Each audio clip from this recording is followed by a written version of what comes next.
불편하고 거친 질문을 우리가 이렇게 던져보게 됩니다. 나는 예배자인가 아니면 관객인가 하는 질문이죠.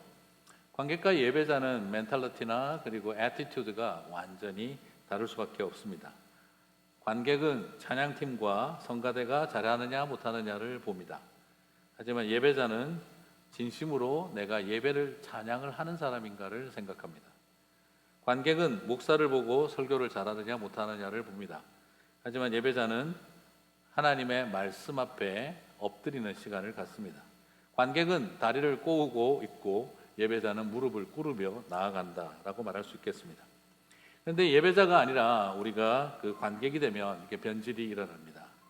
하나님께 드리는 예배가 아니라 나에게 만족스러운 예배를 원하게 됩니다. 그리고 하나님이 기뻐하시는 예배가 아니라 내 취향에 맞는 예배를 찾게 됩니다.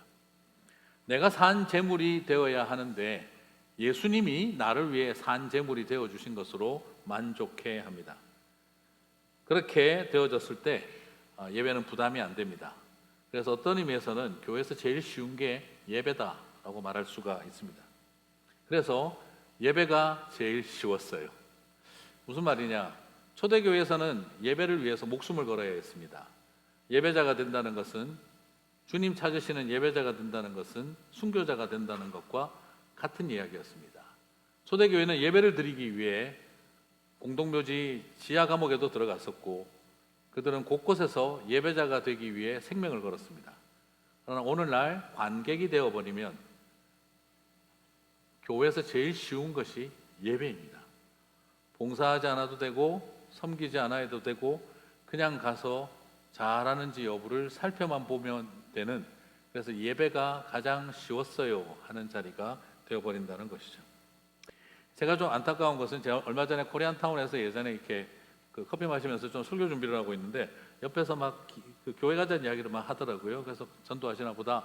근데 갑자기 우리 교회 이름이 나온 거예요. 너무 기뻤습니다. 선한정직이, 멀어서 그렇긴 한데 선한정직이 교회 가봐라.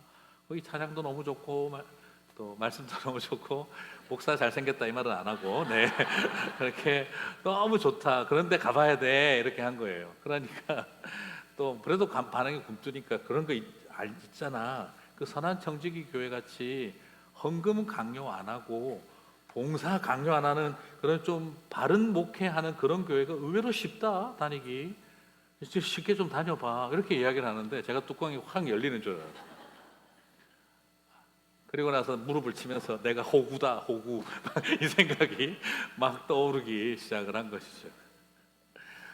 헌금을 강요하지 말자 했더니 헌금 안 하는 게 개혁인 줄 알고 있는, 이 쉽게 다닐 수 있는 부담 안 되는 교회다 하는 이야기가 옆에서 듣고 있을 때 제가 짜증이 확 올라왔어요. 나올 때 차마 얼굴을 보고 싶지 않아서 안경 선글라스 끼고 그분이 누군지 우리 교회 나오는지 잘 모르겠습니다. 그러나 그때 그 느낌은 뭐라 설명할 수 없이 좀 당혹스럽기도 했었어요. 그러면 이런 일이 왜 생기게 되었을까? 이런 일이 왜 생기게 되었을까? 그것은 바로 하도 많은 교회 지도자들과 교회들이 성도들에게 헌신을 강요하고 그리고 또 헌금을 강요하면서 축복과 저주를 던지며 가스라이팅을 하기 때문에 사람들이 그것에 대해서 지치고 실망한 사람들이 아예 그냥 그래, 헌금을 말하지 않는 교회 가는 게 제일 좋다, 부담 없는 교회를 찾게 되어져 버린 그런 경향도 있고, 근본적으로는 교회의 잘못 때문인 것이죠. 그래서 오늘 저는 누가복음 21장에 나오는 과부의 두 렙돈 이야기를 좀 다루려고 합니다. 누가복음 21장 2절과 4절을 보게 되면요, 또 어떤 가난한 과부가 두 렙돈을 넣는 것을 보시고 이르시되 내가 참으로 너에게 말하노니 이 가난한 과부가 다른 모든 사람보다 많이 넣었도다. 저들은 그 풍족한 중에서 헌금을 넣었거니와, 같이 읽겠습니다. 이 과부는 그 가난한 중에서 자기가 가지고 있는 생활비 전부를 넣었느니라 하시니라. 그러면 두 렙돈이 어느 정도 되는 돈이냐 하면은요, 진짜 우리 요 검지 손가락 손톱만한 사이즈밖에 안 되는 작은 동전입니다. 그래서 실제로 손톱보다 작아서 한국으로 계산해 본다면 몇백 원도 안 되는 돈이에요. 네. 금이나 은이 전혀 섞이지 않은 순전한 청동 조각으로 만들어서 크기가 손톱보다 작고 두께도 종이처럼 얇다라고 기록을 하고 있습니다. 그래서 유대 땅에서 렙돈은 어떤 돈이었냐 그러면 가장 가치 없는 화폐의 대명사였어요. 여러분 여기서 조금 인상적인 것은 저 헌금함 모양을 한번 보십시오. 뭐처럼 보입니까? 그 시대에 전축이 있었나? 굉장히 그런 확성기처럼 이렇게 나팔처럼 되어져 있죠.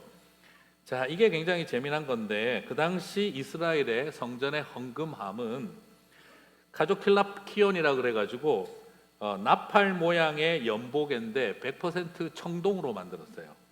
그래서 기록에 의하면 그 성전의 옆에 여인의 뜰이라고 하는 곳에 저 헌금함이 청동 헌금함이 13개가 이렇게 비치가 되어져 있었는데 이게 헌금하는 재미가 아주 있었대요.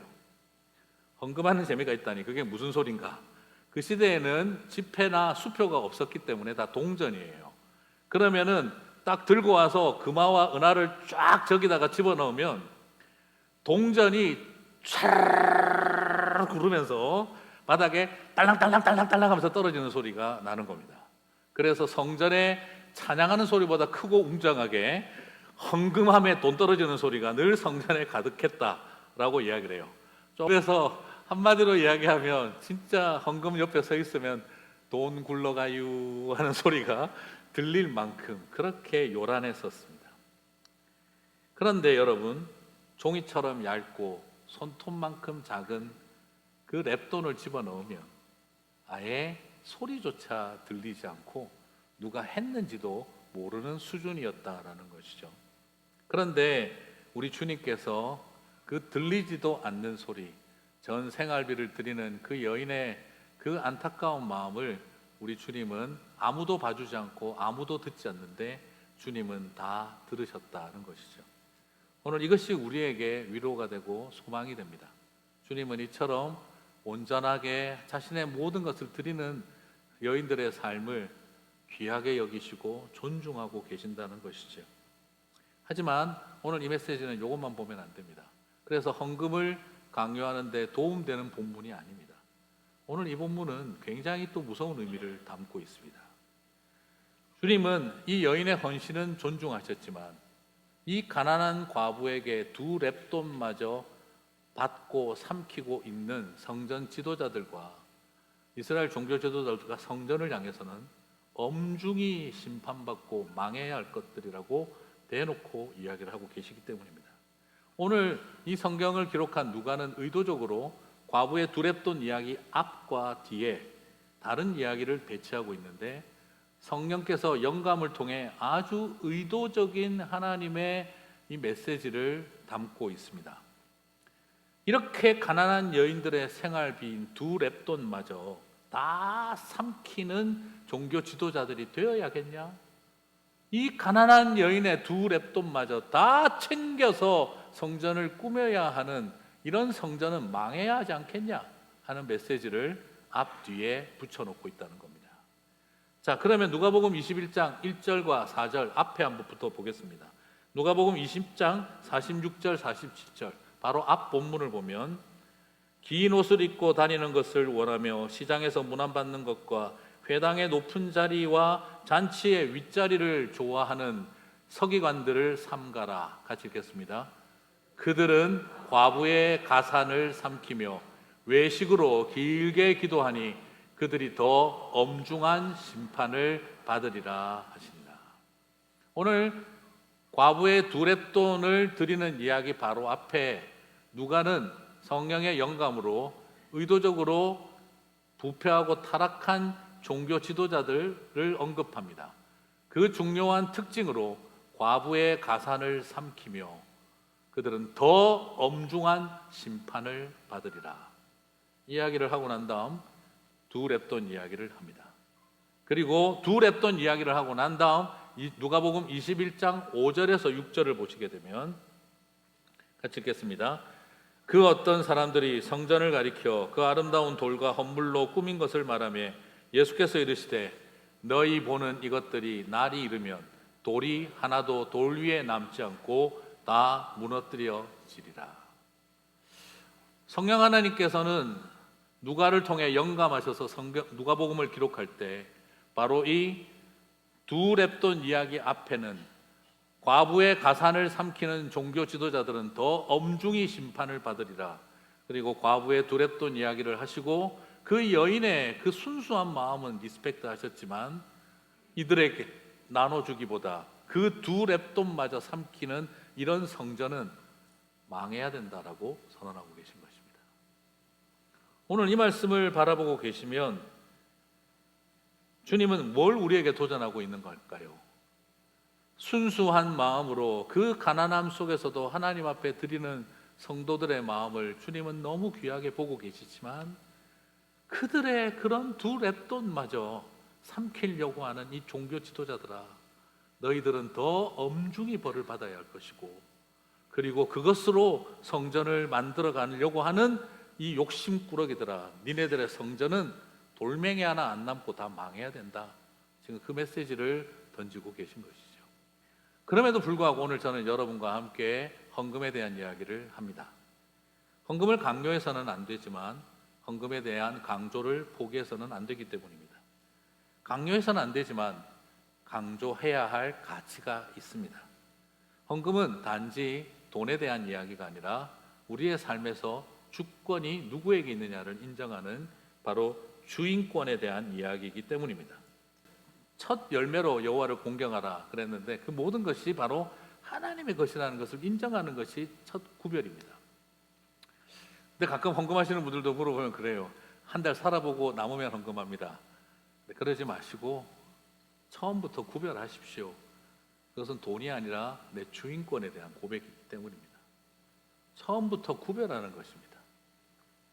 그래서 마틴 루터는 이런 말을 했습니다. 그리스도인에게 세 가지 회심이 필요하다. 첫 번째는 바로 the conversion of heart, 마음의 회심이요. 두 번째는 mind의 회심이요. 셋째는 purse, 지갑의 회심이다 라고 이야기를 했어요. 근데 저는 조금 신기했던 게 왜 루터가 그 당시 카톨릭이 헌금을 가지고 부패했었는데 그때도 그 캐톨릭의 헌금함도 소리가 났나 봐요. 여러분이 동전을 헌금궤에 넣는 순간 그 헌금함에 떨어져서 또르르르 구를 때 당신의 사랑하는 사람의 영혼이 연옥에서 천국으로 올라간다.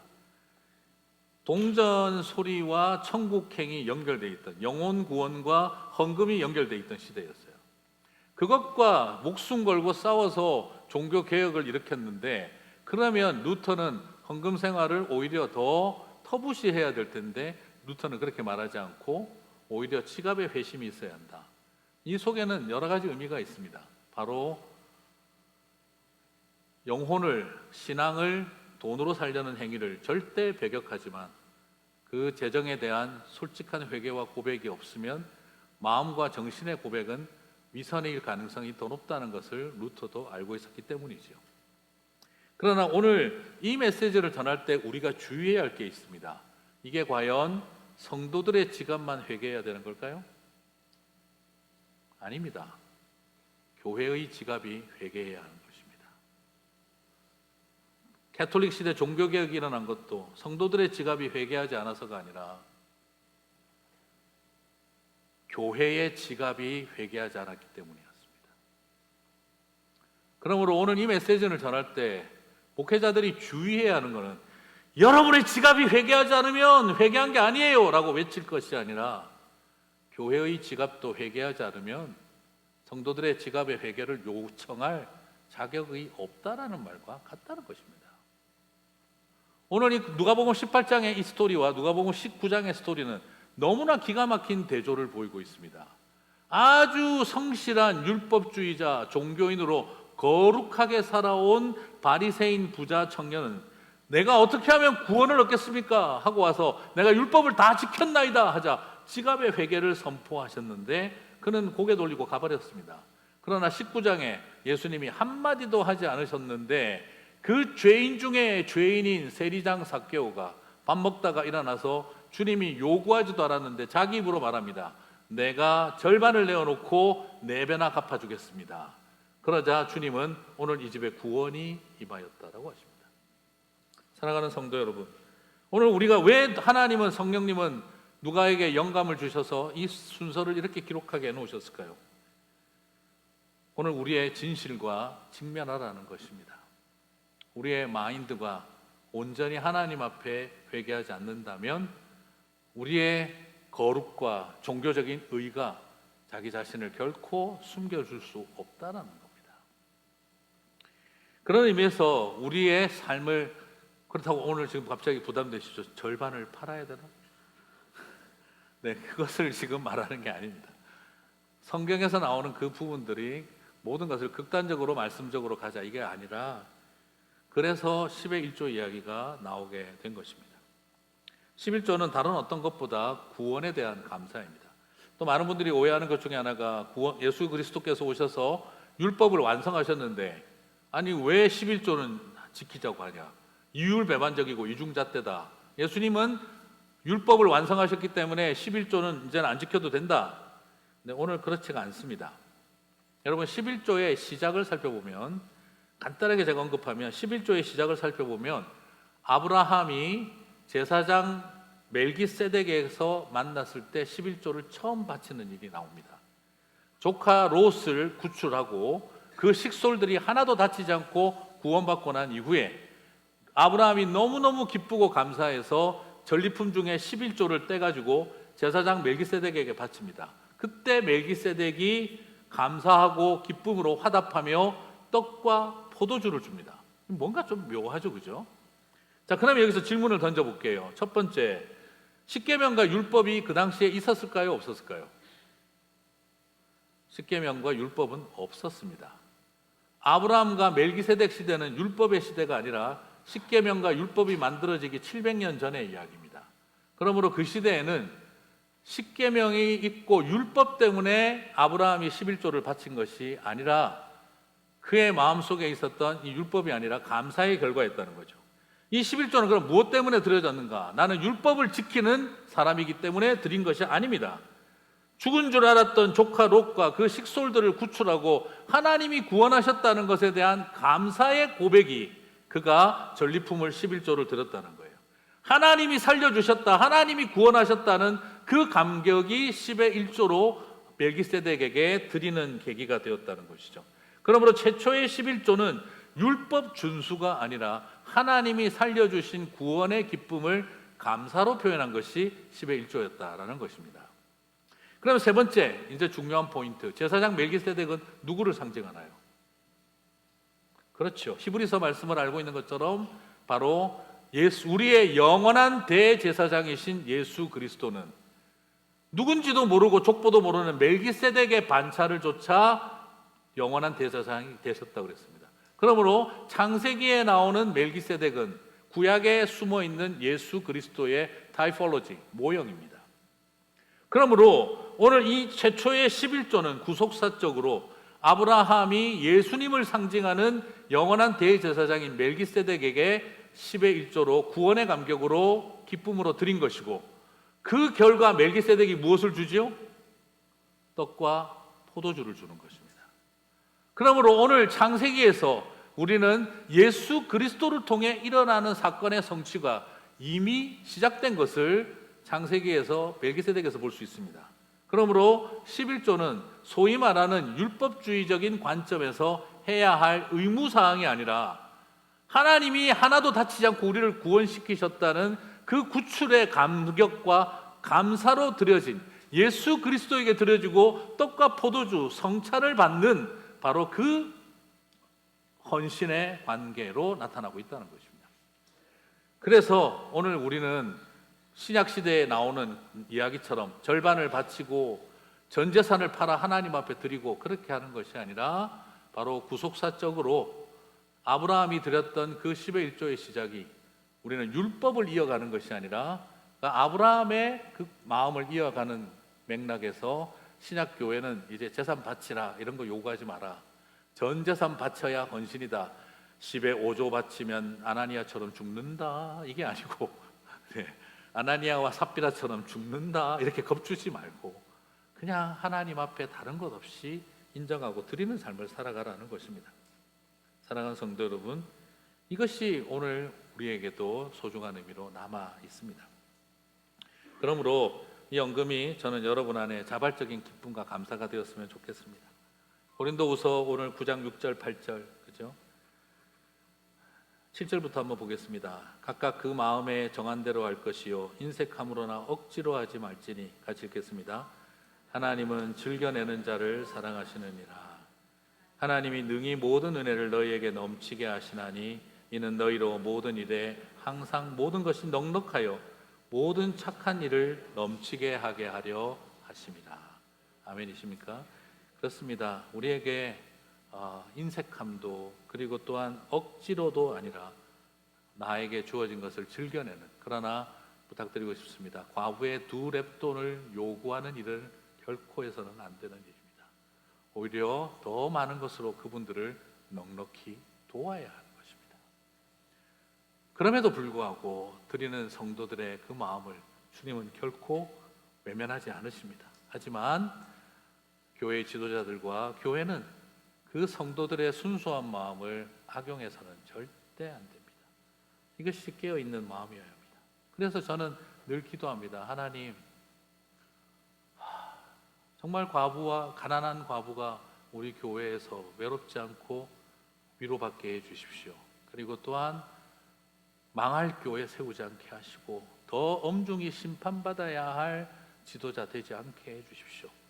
우리 교회가 그들의 마음을 귀하게 여기되 악용하고 남용하고 가사를 삼키는 그 악한 길을 걸어가지 않도록 그것을 헌신으로 성도들에게 강요하고 축복과 저주를 내밀며 겁주고 위협하지 않게 하옵소서. 그것이 우리의 마음이 되어야 합니다. 참 교회 와서 이 헌금 이야기가 쉽지가 않죠. 네. 그래서 실제로 저희 예전에 방송에서도 이야기했지만 저희 아버지가 교회 처음 나갔을 때, 완전 초신자로 교회 처음 나갔을 때 목사님이 기도하는데 너무 은혜를 받으신 거예요. 그러고 난 다음에 이제 그 설교 다 듣고 나서 헌금 바구니가 쭉 오니까 저희 아버지가 옆에 헌금 바구니가 앞에 오니까 같이 데리고 오신 분이 옆에서 오늘 좋은 말씀 들었는데 내가 낼게 얼마야? 그래가지고 완전히 그 교회가 그날 초토화가 됐다 그러더라고요. 네. 그래서 내가 낼게 얼마야? 그러니까 옆에 있던 분들이 빵 터져가지고 웃으시면서 나 교회 20년 다니면서 내가 낼게 얼마야 하는 사람 처음 봤다고 다 넘어가신 거예요. 저희 아버지는 뭐가 문제지? 이러고 계셨고, 그리고 나서 나중에 헌금에 대해서 참 어려우셔서 근데 교회를 다니려고 하는데 헌금을 어떻게 하면 됩니까? 그러니까 그 믿음대로 하면 되지 뭐 그런 걸 물어보시냐. 믿음대로 한다는 말이 뭘까? 그걸 가지고 또 고민을 많이 하셨더라고요. 그래서 나중에 저에게 물어보셨어요. 야 병주야, 이 헌금을 얼마를 해야 되냐? 하여튼 교회를 처음 나가시니까 재밌었어요. 저는 그게. 그리고 나중에는 또 근데 11조 그거는 뭐냐? 그래서 왜요? 이러니까 그 비즈니스 하는 입장에서 참 애매하다. 그래서 뭐가 애매하십니까? 매출 대비 순이익이냐? 아니면 순이익의 초기 투자비는 어디까지 봐야 되냐? 그리고 아니면 R&D 투자비는 빼고 계산하는 거냐? 그래서 막 물어보더라고요. 그래서 참 생각함도 안 해봤는데 그럼 월급 받는 사람들이 제일 편하겠네요. 이러니까 제가 그러면 월급 받는 사람은 세금 공제 전이냐 후냐, 모기지 대출과 이런 것도 포함시키고 빼는 거냐 아니냐 자꾸 물어보시길래 제가 아버지 이야기는 그만합시다. 그냥 그건 아니고 하나님께서 치사하게 조잔하게 10의 1조 원 센트까지 다 따지시겠습니까? 그런 것이 아니고 주인이 누구냐는 것을 인정하는 것 아니겠습니까? 그러니까 처음 시작하시는데 뭐 온전한 11조 이런 생각하지 마시고 이 온전함은 액수의 온전함이 아니라 내 마음의 온전함입니다. 그러니까 중요한 건 그냥 처음에 그러니까 이렇게 시작하십시오. 처음에 잘 모를 때니까 그냥 한 달 생활비에 10분의 1부터 시작하십시오, 아버지. 그러니까 그게 무슨 말이냐? 어렵게 생각하지 마시고 복잡하게 생각하지 말고 내 리빙 익스펜스의 10분의 1부터 시작을 해보십시오. 그때 저희 아버지가 무슨 말인지 알겠다 하시더라고요. 온전한 11조가 마음의 온전함이었구나 이렇게 하시더라고요. 사랑하는 성도 여러분, 오늘 저는 뭔가 여러분에게 가이드를 드리려고 하는 말이 아니라 모든 것을 우리의 생활과 관계 속에서 깊게 생각을 해본다면 그 의미가 있지 않겠습니까? 저희 교회도 이제 아시지만 우리 교회도 오면 개개인 성도님들 헌금한 거 제가 안 봅니다. 그래서 내가 이번에 크게 좀 했는데 담임 목사가 전화 오겠지? 안 갑니다. 네, 그러니까 모르는데 어떻게 가겠습니까, 제가? 그러니까 사람 보지 말고 하나님 보고 하시라는 거죠. 그러나 그 이야기를 하면 꼭 교인들 그런 이야기 하시는 분들이 계세요. 목사님 잘하셨다고. 목사님도 사람인데 헌금 많이 하는 사람 보면 마음이 막 그냥 흔들리지 않겠냐. 그래서 제가 화를 냅니다. 목사를 어떻게 보고 그런 이야기를 하십니까? 많이 헌금한 걸 보고 흔들릴까 봐 그러는 게 아니라 이분이 요것밖에 안 했을까? 열받을까 봐 안 보는 겁니다. 아니 좋은 차를 타고 오든지 말든지 막 그런 생각이 들까 봐 제가 열받을까 봐 안 보는 겁니다. 그래서 그러나 우리 교회에서 소중하게 보는 것은 안수집사, 권사, 장로가 될 때입니다. 안수집사가 되고 권사가 되고 장로가 되는 자리에 온다면 270만 불이 넘어가는 교회 헌금을 책임지고 집행하고 또 감사해야 되는 자리 아닙니까? 그렇다고 한다면 노블리스 오블리제가 있어야 합니다. 그래서 그렇게 교회의 그 모든 것을 집행하는 자리에 계신 분들에게는 11조 생활과 그리고 그 헌금 생활을 점검을 합니다. 그렇게 하는 이유는 다른 것이 아니라 이 공동체를 책임 있게 섬기기 위해서는 그만큼 성도들 앞에 모범이 되어야 한다는 것이죠. 우리 목사님들에게도 마찬가지입니다. 우리가 목회자들이 서로 모여 복음의 공동체가 이루지 못하면 어떻게 성도들에게 복음의 공동체로 살아가자고 하겠습니까? 장로님들도 마찬가지입니다. 장로님들이 모여 사랑의 공동체를 이루지 못하면서 어떻게 성도들에게 사랑의 교회를 만들어가자고 하겠습니까? 목회자들과 장로님들과 안수 집사님들이 헌금 생활 온전히 하지 않으면서 성도들에게 헌금 생활하라고 한다면 그것은 모범이 되지 않고 책임의식이 없는 것과 같기 때문입니다. 그렇기 때문에 그 자리에서는 우리가 요구하고 기대합니다. 그리고 목사님들에게도 말합니다. 아무리 힘들어도 11조 생활, 헌금 생활 온전히 해라. 힘들다는 이유로 헌금 생활하지 않는 목회자는 우리 교회에 있을 자격이 없다. 그렇게 분명하게 말을 합니다. 오늘 우리 모두에게 다 분명하지만 결코 이것이 쉽게 다니는 신앙생활이 아니라 하나님 앞에서 내가 구별하기 위한 몸부림이 있어야 하기 때문입니다. 그래서 저는 참 우리가 할 일은 이겁니다. 과부의 2렙돈을 짜내는 그런 종교 지도자 교회 되지 않고 그들을 돕고 섬기고 그리고 오히려 그 작은 것이라도 삶을 드리는 성도들의 그 순전한 마음은 존중받고 그리고 성도들의 지갑이 회개하라고 소리치기 전에 교회의 지갑부터 먼저 회개해야 한다고 우리가 결단하고 그리고 목사와 장로와 공동체가 먼저 복음 공동체가 되어질 때 우리 성도님들도 함께 지갑이 회개하고 또 헌신의 자리고 나오지 않겠나 저는 믿습니다.